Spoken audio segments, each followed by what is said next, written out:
சத்தத்தை கேட்கிற யாரோ ஒருத்தர் நினைக்கலாம், பாஸ்டர் இன்னைக்கு ஆண்டவர் என் கூட தான் பேசுறாரு, என்னை யாருமே புரிஞ்சுக்கலேன்னு தான் எனக்கு ரொம்ப கவலை, கொஞ்சம் சப்போர்ட் பண்ணலாமே பாஸ்டர், ஒரு சின்ன டீ காஃபி போட்டு கொடுக்கலாமே பாஸ்டர், காலையில எந்திரிச்ச உடனே ஒரு காஃபியை கொடுத்தா கூட எனக்கு போதுமானது, ஒரு வார்த்தை சொன்னா போதுமானது, சட்டையை மட்டும் அயன் பண்ணி வச்சா போதுமானது, நான் காலையிலேருந்து நாயா பேயா அவ்வளோ உழைக்கிறேனே, ஒரு சட்டையை அயன் பண்ணி வைக்க முடியாதா பாஸ்டர்?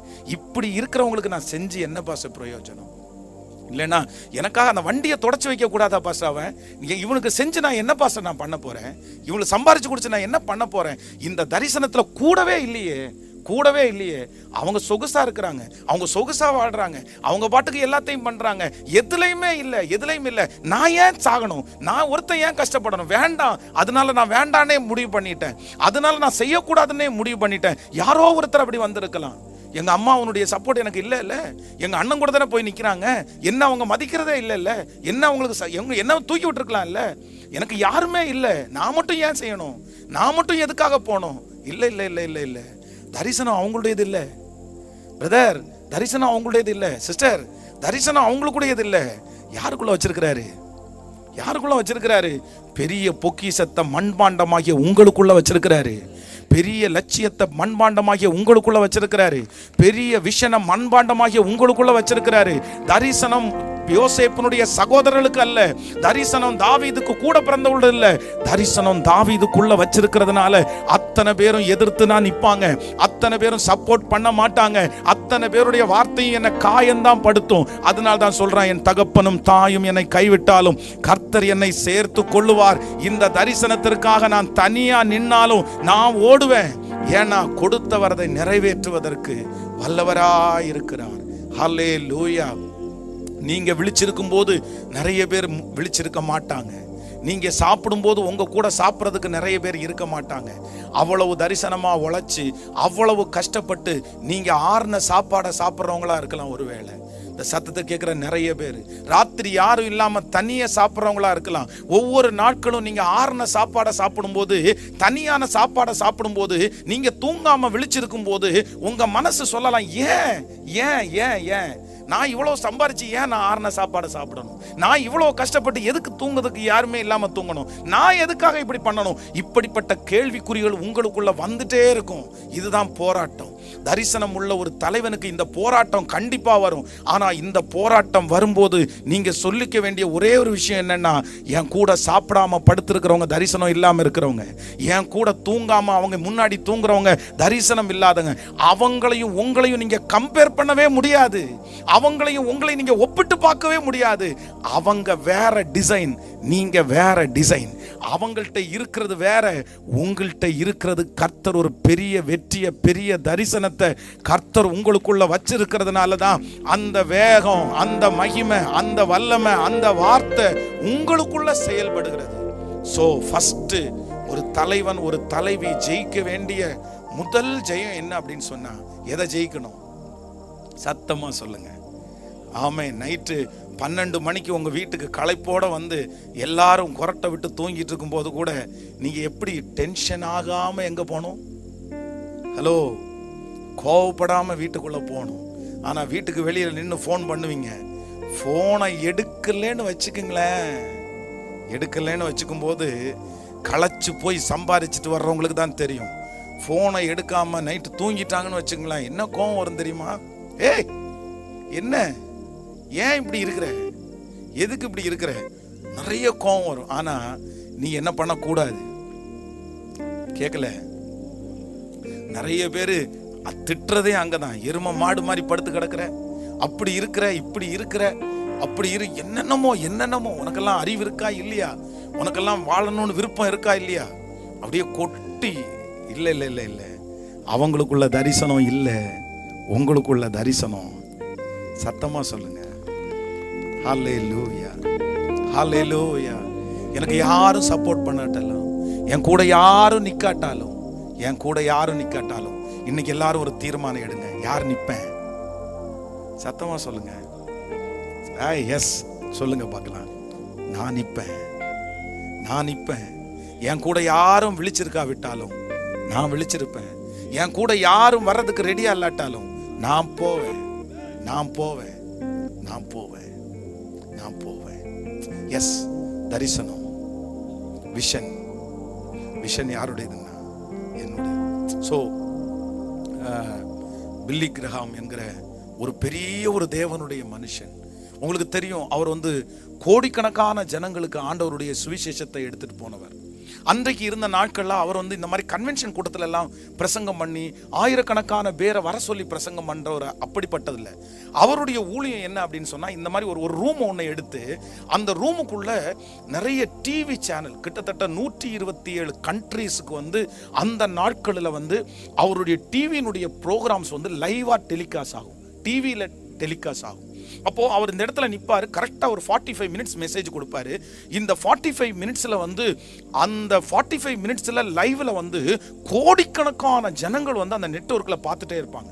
அந்த காலத்தில் அவர் அமெரிக்காவில் இருந்தார். பில்லி கிரஹாம் பெரிய ஊழியக்காரர், கோடிக்கணக்கான பேரை கர்த்தர் அவங்க மூலமாக ஆசீர்வதிச்சார். அப்போ அவருடைய அசிஸ்டன்ட் ஒருத்தர் இருந்தார். அவருடைய பேரும் என்ன அப்படின்னா பில்லி. அவருடைய பேரும் பில்லி. அந்த அசிஸ்டன்ட் இந்த மாதிரி பாருங்க, கேமரா எல்லாம் வச்சு இப்போ இந்த லைவ் நம்ம எடுக்கிறத ஷூட் பண்றாங்க, லைவ் டெலிகாஸ்ட் பண்றாங்க. இந்த மாதிரி இருக்கிறதுல இந்த பில்லி அப்படின்றவர் யார் அப்படின்னா, அவர் தான் அந்த டிவி டெலிகாஸ்டுக்கு ரொம்ப முக்கியமான ஒரு பர்சன். அவர் தான் எல்லாம் கரெக்ட் பண்ணுவார். அவர் தான் பில்லி கிரஹாமை நிற்க வைப்பார். அவர் மூலமாகத்தான் இந்த 127 நாடுகளுக்கு அந்த மெசேஜ் டெலிகாஸ்ட் ஆகுது. இப்போ எல்லாத்தையும் பார்த்துட்டார் பில்லி, எல்லாம் ரெடியா இருக்குது, எல்லாம் சூப்பர் ஆயிடுச்சு, சரியாயிடுச்சு. உடனே இப்போ என்ன ஆகுது அப்படின்னா, பில்லி ஸ்டேஜில் நின்ட்டாரு. கரெக்டாக அந்த டைம் ஆன உடனே நம்ம லைவ் ஸ்டார்ட் பண்ணுறது மாதிரி அவர் சொல்கிறாரு, சரி பில்லி அவரை பார்த்து நீங்கள் ஸ்டார்ட் பண்ணிடுங்க அப்படின்னு சொன்ன உடனே இவர் மெசேஜை ஸ்டார்ட் பண்ணிட்டாரு. மெசேஜை ஸ்டார்ட் பண்ண உடனே அந்த கண்ட்ரிஸ்க்கு எல்லாம் லைவா டெலிகாஸ்ட் ஆகுது. இவர் பிரசங்கம் பண்ணிட்டே இருக்காரு. இந்த பிரசங்கம் பண்ணிட்டே இருக்கும்போது இந்த பில்லிக்கு என்னமோ இந்த சிஸ்டம் இருக்கிற இடத்துல ஏதோ ஒன்று உதைக்கிறது மாதிரி ஒரு சூழ்நிலை வருது. அவர் உடனே உள்ள வராரு.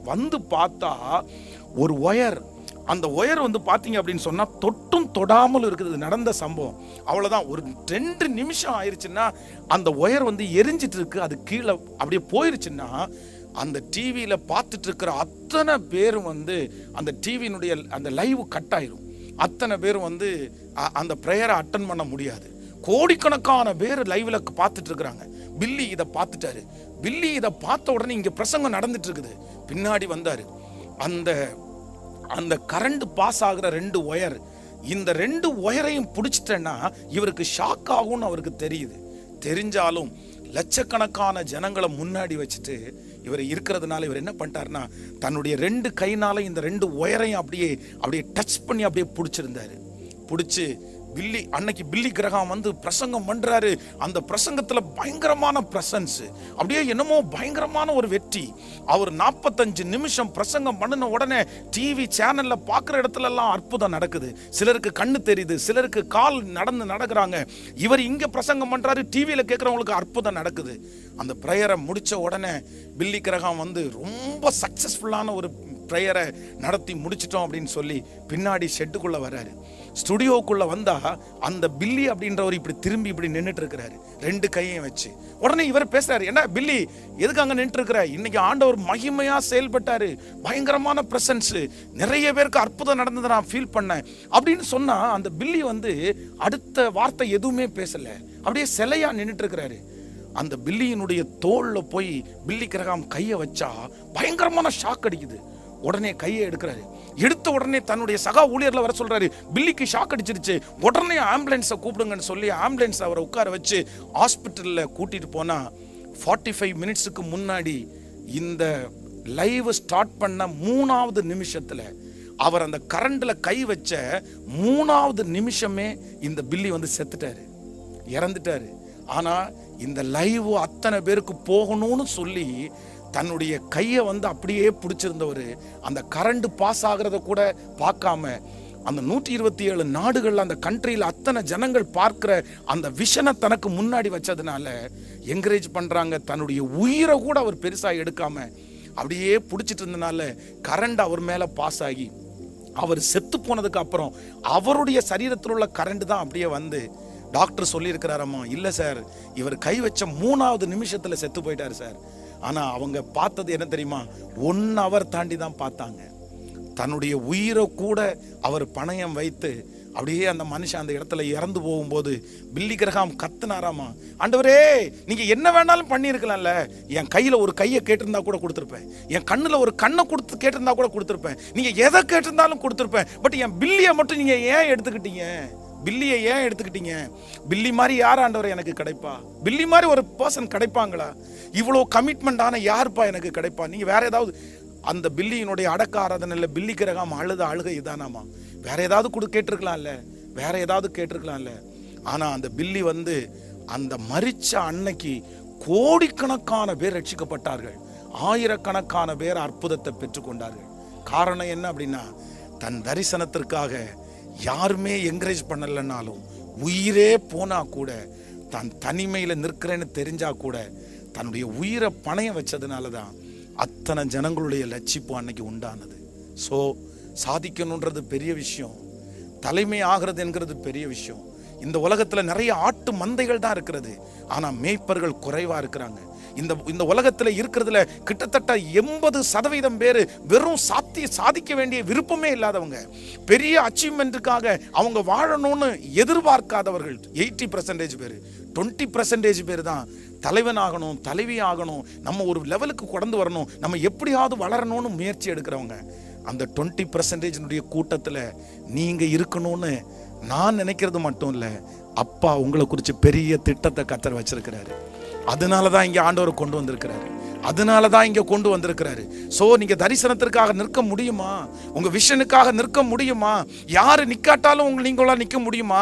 அத்தனை எதிர்ப்பு மட்டிலே நிற்க முடியுமா? நான் தனியாக இருந்தாலும் நான் நிற்பேன். தரிசனம் என்னுடையது. நோ எக்ஸ்பி, நான் யாரையும் எதிர்பார்க்கல, நான் யாரையும் கோவப்பட மாட்டேன். அவங்க எனக்கு சப்போர்ட் பண்ணலைன்னா நோ ப்ராப்ளம், அவங்க என்னை என்கரேஜ் பண்ணலைன்னா நோ ப்ராப்ளம், அவங்க என் கூட நிற்கலைன்னா பிரச்சனையே கிடையாது அப்படின்ற ஒரு மனநிலைமை எத்தனை பேருக்கு இன்னைக்கு வருது? அவங்க தான் தலைவன், அவங்க தான் தலைவி, அவங்க தான். அது முழு மனசோட, கோபத்தோட அல்ல. என் மனைவி என் கூட இல்லைன்றது கோபத்தோட அல்ல, என் கணவனார் என் கூட இல்லைன்ற வெறுப்போட அல்ல, என் பிள்ளைங்க எனக்கு சப்போர்ட் பண்ணலைன்ற அந்த கோபத்தோட எரிச்சலோட அல்ல, முழு மனசோட பரவாயில்ல, தரிசனம் என்னுடையது, தரிசனம் என்னுடையது. கையை உயர்த்தி 10 டைம் சொல்லுங்க, தரிசனம் என்னுடையது. கர்த்தர் எனக்கு கொடுத்த தரிசனம் என்னுடையது, தேவன் எனக்கு கொடுத்திருக்கிற தரிசனம் என்னுடையது. சொல்லுங்க, தேவன் எனக்கு தரிசனம் எனக்கு தான் கொடுத்திருக்கிறாரு, தரிசனம் எனக்கு தான் கொடுத்திருக்கிறாரு, அந்த விஷனை ஆண்டவர் எனக்கு தான் கொடுத்திருக்கிறாரு. ஒருவேளை இந்த சத்தத்தை கேட்கிற யாராவது ஒருத்தர் அந்த பகுதியில் கடந்து பாஸ்டர் நீங்க முழுக்க இன்னைக்கு பேசுறது என் கூட தான் ஆண்டவர் பேசுறாரு, நான் தான் பாஸ்டர் அப்படி வந்தேன், எனக்கு எல்லா இன்ட்ரெஸ்டும் போனதுக்கு ஒரு காரணம் இருக்கு பாஸ்டர், என்னுடைய விஷன் எல்லாம் போனதுக்கு ஒரு காரணம் இருக்குது, நான் இப்படி இருக்கிறதுக்கு ஒரு காரணம் இருக்கு, யாருமே இல்லாம நான் மட்டும் ஏன் பாஸ்டர் இந்த மாதிரி பாடுபடணும்? எதுக்கு நன்றியே இல்லாதவங்களா இருக்காங்க. ஒரு இரக்கம் கூட அவங்களுக்குள்ள இல்லை, என்னை குறித்து ஒரு அக்கறை கூட இல்லை, ஒரு என்கரேஜ்மெண்ட் கூட இல்லை. நான் ஏன் பாஸ்டர் செய்யணும்? எதுக்கு நாயா பேயா எதுக்கு உழைக்கணும்? அதனால தான் நான் விட்டுட்டேன், அதனால தான் நான் தூக்கி போட்டுட்டேன். ஆனா அவங்கள பார்த்து தான் ஆண்டவர் நிறைய பேரை பார்த்து கர்த்தர் சொல்றாரு, இல்லை மகனே, நானும் தனிமையில தான் நின்னேன். அந்த கெத்செமனே தோட்டத்தில் கர்த்தரும் தனிமையில தான் நின்னாரு. அத்தனை பேரும் அவரை திருடனை போல பிடிக்க வரும்போது எல்லாருமே விட்டு போயிட்டாங்க. இயேசு தனிமையில தான் நின்னாரு.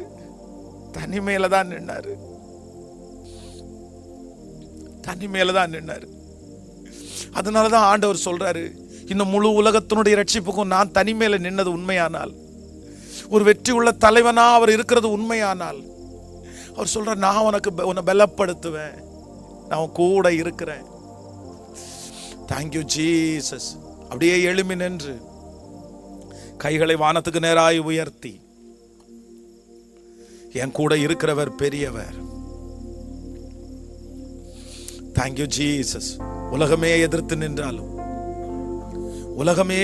நின்றாலும், யார் எனக்கு சப்போர்ட் பண்ணாலும் பண்ணாட்டாலும், நிறைய பேருடைய இருதய குமுறல்ல தான் ஆண்டவர் இங்க சொல்லி இருக்கிறாரு. உங்க இருதய குமுறல தான் ஆண்டவர் இங்க சொல்லி இருக்கிறாரு. பாஸ்டர், நீங்க சொன்னது முழுக்க என் லைஃப் தான் பாஸ்டர், எனக்கு இருக்கிற எக்ஸ்பெக்டேஷன் தப்பா? எனக்கு இருக்கிற எதிர்பார்ப்பு தப்பா? நான் ஏன் எதிர்பார்க்கவே கூடாதா? என்னால தானே பாஸ்டர் இவங்க எல்லாம் நல்லா இருக்காங்க. எனக்கு இதை மேனேஜ் பண்ணவே முடியல, எனக்கு ரொம்ப கோபம் வருது, அதனாலதான் வேண்டாம், குடும்பம் வேண்டாம்னு நினைச்சேன். அதனால தான் என் மனைவி வேண்டாம், அதனால தான் என் கணவன் வேண்டாம் நினைச்சேன். இல்ல இல்ல இல்ல இல்ல இல்ல இல்ல இல்ல. Thank you Jesus. கவனிங்க, ஒரு நிமிஷம் என்ன கவனிங்க. உங்க தரிசனத்தோட உங்க கூட மற்றவங்க நிக்கல அப்படின்றதுக்காக நீங்க அவங்க இல்லாம நின்ற கூடாது. ஹலோ, உங்க தரிசனத்தோட மற்றவங்க நிக்கல அப்படின்றதுக்காக நீங்க அவங்கள வெறுத்துற முடியாது, அவங்கள ஒதுக்கிற முடியாது, அவங்க வேண்டான்னு சொல்ல முடியாது. நீங்க அவங்களோட தான் இருக்கணும். நீங்க அவங்கள பார்த்துக்க வேண்டிய கடமை உங்களுடையது. அவங்கள அழகா நடத்திட்டு போக வேண்டியது உங்களுடையது. அது நீங்க தலைவன், நீங்க தலைவன். அப்படிதான் இருப்பாங்க. நீங்க உடனே அவங்களெல்லாம் என் கூட நிக்காதவன் எனக்கு எதுக்குன்னு நினைச்சிடக்கூடாது.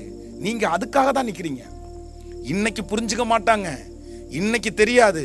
ஆனா ஒரு காலத்துல கண்டிப்பா உங்களுடைய தலைமைத்துவம் எவ்வளவு பெருசுன்னு அவங்க தெரிஞ்சுக்கிற காலம் கண்டிப்பா வரும், கண்டிப்பா வரும், கண்டிப்பா வரும்.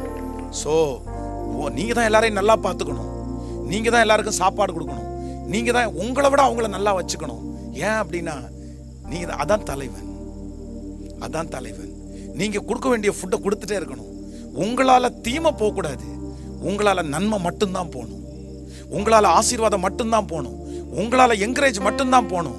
முடிஞ்ச வரைக்கும் நீங்க எல்லாரையும் டெவலப் பண்றதுக்கு தான் பார்க்கணும், முடிஞ்ச வரைக்கும் நீங்க எல்லாரையும் வளர்த்துக்கு தான் பார்க்கணும். உங்களால நல்லது மட்டும்தான் நடக்கணும், உங்களால கெட்டது எதுவுமே நடக்கக்கூடாது.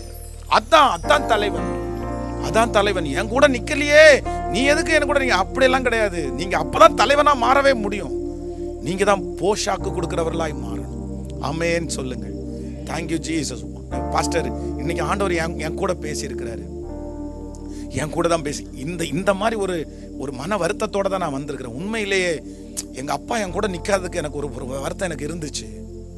யாரோ சம்திங் யாராவது ஒருத்தர், நான் இதனால அடிக்கடி நான் என்ன பார்த்து கேட்டேன், ஏன் எதுக்குடா இப்படி ஓடிட்டே கிடக்குற, எதுக்கம்மா இதை மாதிரி செஞ்சுட்டே இருக்கிற, விட்டுரு, நீயும் படுத்து தூங்கு, நீ எதுக்கு போற அப்படின்னு என்ன பார்த்தே நான் கேட்டிருக்கிறேன். ஸோ எனக்காக நான் இன்னைக்கு ஒப்பு கொடுக்குறேன். உண்மையிலே ஆண்டவர் என் கூட பேசி இருக்கிறாரு அப்படின்றவங்க மட்டும் உடைய கைகளை உயர்த்துங்கள். உங்களுக்காக ஜெபிக்கிறதுக்கு நான் விரும்புகிறேன். Thank you Jesus, thank you holy spirit. உங்க கைகளை மட்டும் உயர்த்துங்க. உண்மைதான் பாஸ்டர், அது அப்படி அந்த சூழ்நிலையில வந்திருக்கிறவங்க மட்டும் உங்க கைகளை உயர்த்துங்க. Thank you Jesus, thank you Jesus. கோடி நன்றி ஆண்டவரே, கோடி நன்றி ஆண்டவரே. இதோ கைகளை உயர்த்தி இருக்கிற பிள்ளைகளுக்காக ஸ்தோத்திரம். நாங்க நினைக்கிறோம் ஆண்டவரே, நீங்க நினைக்கிறோம் ஆண்டவரே, 12 பேரை எங்க இருந்தோ தெரிந்து கொண்டு அவங்கள ரொம்ப அழகா நடத்தி அவ்வளவு பேரை போஷித்தோம். 12 கூட நிறைய மிச்சம் எடுத்து உங்களுக்குன்னு ஒண்ணு தனியா நீங்க எடுக்கவே இல்லப்பா. அவ்வளவு பாசம் வச்சு என் பிள்ளைங்க இப்ப டிராவல்ல போறாங்க, அவங்க கடல்ல பிரயாணம் பண்றாங்க, அவங்களுடைய வழியில அவங்களுக்கு எதுவுமே கிடைக்காதுன்னு நினைச்சு 12 கூட நிறைய மிச்சம் எடுத்து சாப்பிடுறதற்கு கொடுத்து விடுற அவ்வளோ அழகான தலைவனப்பா. இவ்வளோ பெரிய சூழ்நிலையில உங்களை எப்படி தனியா விடுறதுக்கு முடிஞ்சிச்சுன்னு எனக்கு தெரியல. எப்படி உங்களை தனியா விட்டுட்டு போக முடிஞ்சிச்சு, எப்படி அவங்களுக்கு தூங்க முடிஞ்சிச்சுன்னு எனக்கு தெரியல.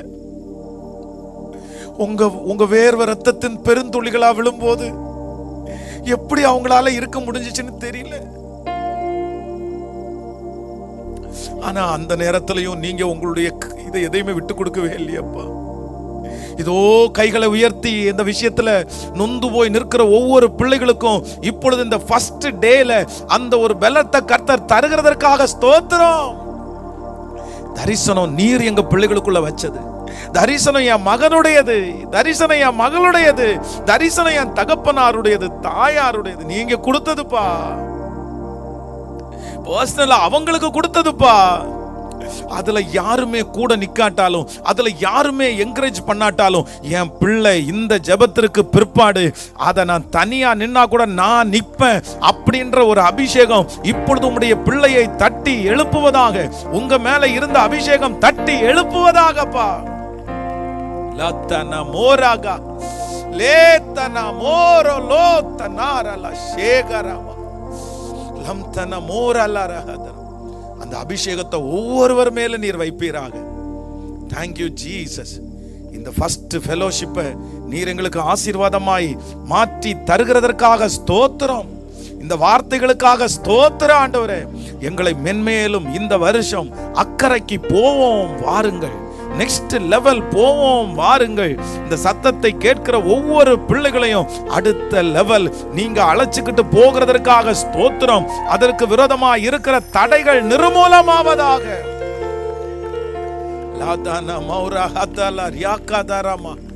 Thank you Jesus, thank you Jesus. இந்த ஃபெலோஷிப் வளரணும். இந்த வருஷம் முடிகிறதுக்குள்ள இது 2000 பேரா மாறணும், 2000 பேரா மாறணும். மாதம் நாங்க நடத்தும் போது குறைஞ்சது ஒரு 2000 பேர் அதுல கலந்து கொள்ளுகிற அளவிற்கு கர்த்தாவே இந்த ஃபெலோஷிப்பை நீர் பலப்படுத்துவீராகப்பா.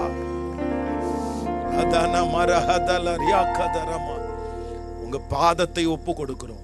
இயேசுவின் மூலம் ஜெபம் எடுக்கிறோம் நல்ல பிதாவே, ஆமென்.